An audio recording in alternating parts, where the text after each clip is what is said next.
Bonjour et bienvenue dans Couture Tranquille, le podcast qui t'accompagne pas à pas sur ton chemin de couture avec douceur, confiance et simplicité. Je suis Séverine, créatrice du blog Bulle de créativité. Et ici, je t'emmène dans un espace doux, tranquille, loin de la course du quotidien, où la couture devient un moment à soi, un moment de calme, de joie et de confiance. Installe-toi confortablement, on commence. Aujourd'hui, j'ai envie de te parler de créativité. Mais pas de la créativité spectaculaire, impressionnante, celle qu'on admire chez les autres en se disant « moi je ne sais pas faire ça ». Je veux te parler d'une créativité simple, accessible, du quotidien. Celle qu'on n'ose pas toujours parce qu'on a peur de mal faire, de ne pas être légitime ou tout simplement de se tromper. Si tu t'es déjà dit « je ne suis pas créative » ou « je manque d'idées » ou « les autres sont plus doués que moi », alors cet épisode est pour toi. Je vais te partager 3 façons simples d'oser être créative, même quand on débute. Même quand on doute, même quand on pense que la créativité, ce n'est pas pour nous. Avant de rentrer dans le vif du sujet, j'aimerais remettre une chose au clair. La créativité, ce n'est pas un don réservé à quelques personnes. Ce n'est pas quelque chose qu'on a ou qu'on n'a pas. La créativité, c'est une capacité à essayer, à explorer, à faire des choix. Et surtout, la créativité commence souvent très loin de l'originalité.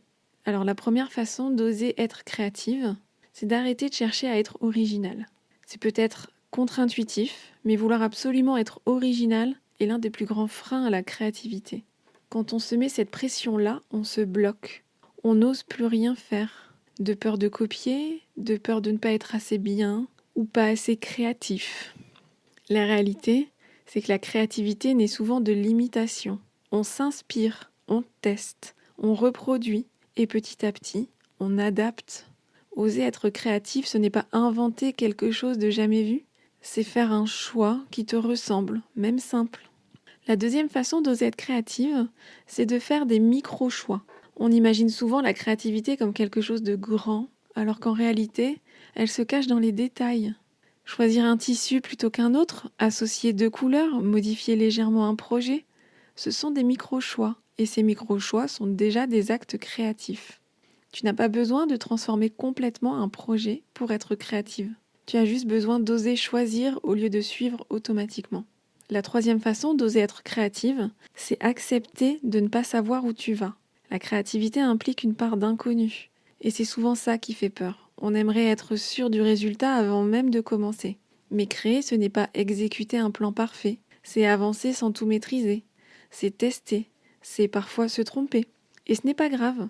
Chaque raté est une information. Chaque essai nourrit ta créativité. Pour terminer, j'aimerais te laisser avec cette idée. Tu n'as pas besoin d'être quelqu'un de créatif, comme on dit. Tu as juste besoin d'oser créer. Un petit pas, un petit choix, une petite liberté. C'est souvent comme ça que la créativité prend de la place. Je te remercie d'avoir écouté cet épisode et je te dis à très bientôt.